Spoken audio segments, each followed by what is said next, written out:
Good morning to all of students. Very important lecture session start. So let's start. भैया हमने last lecture में क्या पढ़ा था? सेल पढ़ा था. सेल क्या होता है? Basic unit of life. Basic unit of life था. अब कुछ एक क्वेश्चन इंपॉर्टेंट हमने कर लिए थे, उन्हीं क्वेश्चनों को कैरी फॉरवर्ड करते हैं एक बार. आपके पास इंपॉर्टेंट क्वेश्चन जो बचा आगे वो क्या था? वो डिस्कवर्ड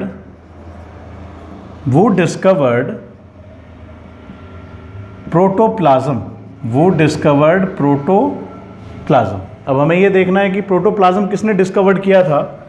उसका आंसर था प्रोटोप्लाज्म डिस्कवर्ड किया था परकिंजी ने. ठीक है, नाम याद रखें, परकिंजी इन 1839 में. ठीक है, उसके बाद अगला क्वेश्चन है, ये आपको याद ही करने हैं. वो गिव्स या वो गेव सेल थ्योरी. और ये 12th तक एज इट इज चलेंगे और आपको याद रखने हैं. तो स्केल्डन एंड स्केवन गिव्स या गेव सेल थ्योरी. इन्होंने क्या दी थी? स्केल्डन एंड स्केवन ने सेल थ्योरी दी थी इन 1839. आप एग्जैक्ट रखो. वैसे स्केल्डन ने बोला था 1838 में, ठीक है, कि एवरी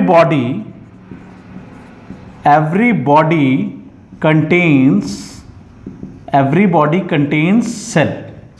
ठीक है, तो स्केवन ने क्या कहा था कि कोई भी बॉडी है उसके अंदर सेल है. स्केवन ने भी ऐसी ही बात दोहराई थी. उसने कहा था कि सेल है और सेल मिलके टुगेदर क्या बना देते हैं? टिश्यू बना देते हैं. तो इस बात को लिखने की जरूरत तो नहीं है. यह बात याद रखें कि स्केल्डन एंड स्केवन ने सेल थ्योरी दी थी 1839 में. स्केल्डन ने काम किया 1838 में और स्केवन ने काम किया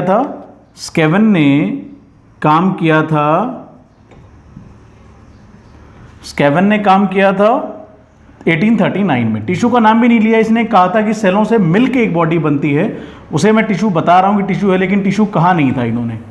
ठीक है, तो ये इंपॉर्टेंट थी. लेकिन सेल थ्योरी में स्केल्डन और स्केवन दोनों ये नहीं बता पाए थे कि new cell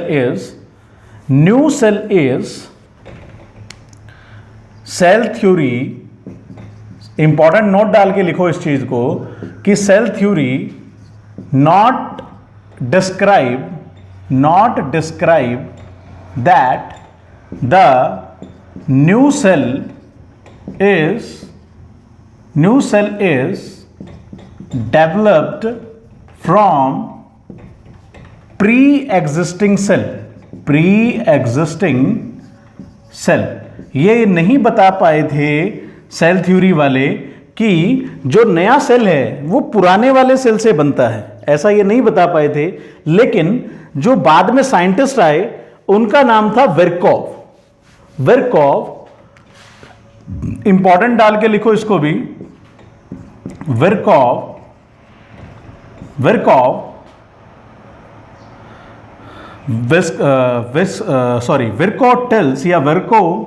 told that the new cell is developed from pre-existing cell in 1855. तो ये कहानी आपकी इंपॉर्टेंट डेट्स हैं और जिंदगी भर काम आएंगी आपको. रॉबर्ट हुक का काम, ल्यूवेनहॉक का काम, रॉबर्ट ब्राउन का काम, परकिंजी का काम, सेल थ्योरी. और उसके बाद cell is exist from the pre existing cell. So this is very important class और वेरी इंपॉर्टेंट सेशन, और इसको आप कंप्लीट कर लीजिए. ठीक है, इसके बाद हमें करना है type of organisms on the basis of cell. ठीक है, तो इस क्वेश्चन को आप मिटा दीजिए, स्क्रीनशॉट लीजिए और कंप्लीट कीजिए. ठीक है, मैं रब कर रहा हूं इस चीज को, ध्यान रखना. उसके बाद आपने करना है इंपॉर्टेंट चीज जो करनी है वो क्या है, type of organisms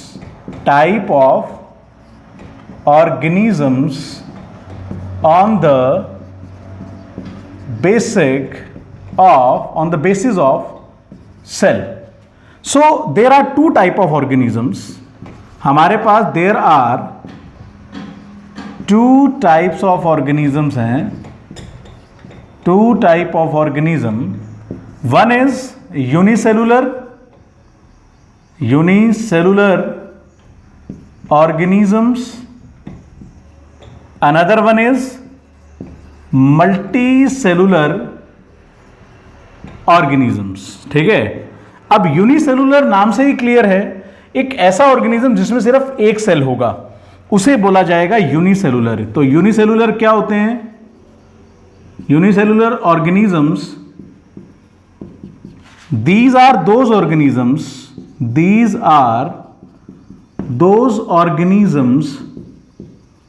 which have single cell is called unicellular organisms. Example अगर आप लिखोगे तो बैक्टीरिया जितने भी जीवाणु होते हैं, नॉट विषाणु, जीवाणु जितने भी होते हैं वो यूनिसेलुलर होते हैं.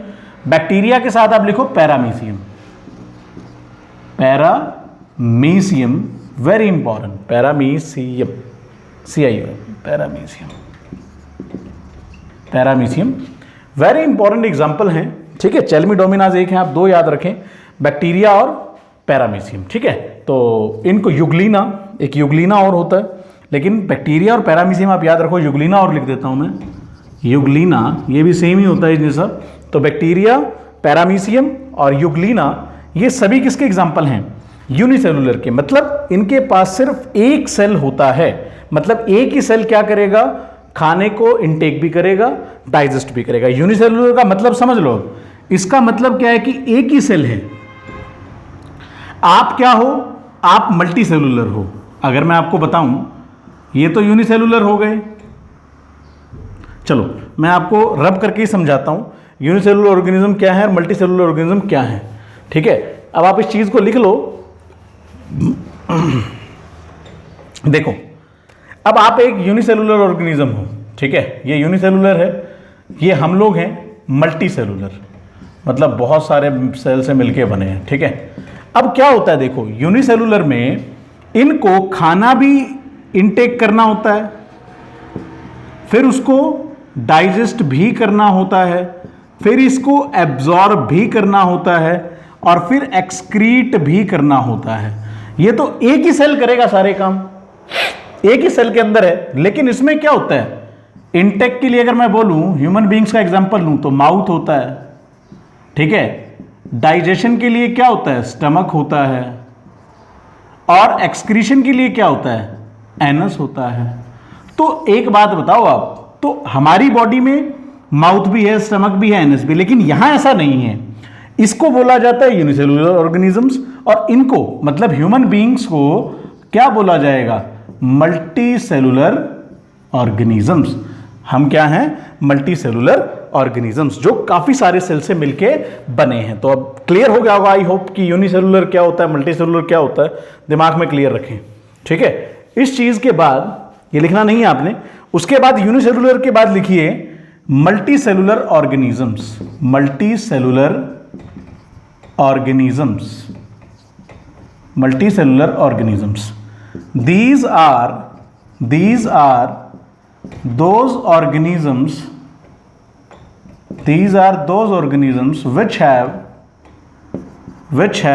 many cells. For example आप क्या लिखोगे इसमें? For example human beings. तो आई होप आपको ये सेशन समझ में आ गया होगा, क्लियर, और आशा करता हूं आपको सारी बातें क्लियर हो रही होंगी. तो वन बाय वन हर बात क्लियर करते चलिए. दिस इज इंपॉर्टेंट, और कुछ भी इंपॉर्टेंट नहीं है, पढ़ते रहिए भाई. बहुत अच्छा है, लॉकडाउन में मौका है, आप लोग खींच दो, सारी चीजें खींच दो. ठीक है ना? तो आई होप आपको बहुत अच्छे से समझ में आ गया होगा. मेहनत करते रहें और काम करते रहें. ठीक है, बहुत अच्छे से करें इसको।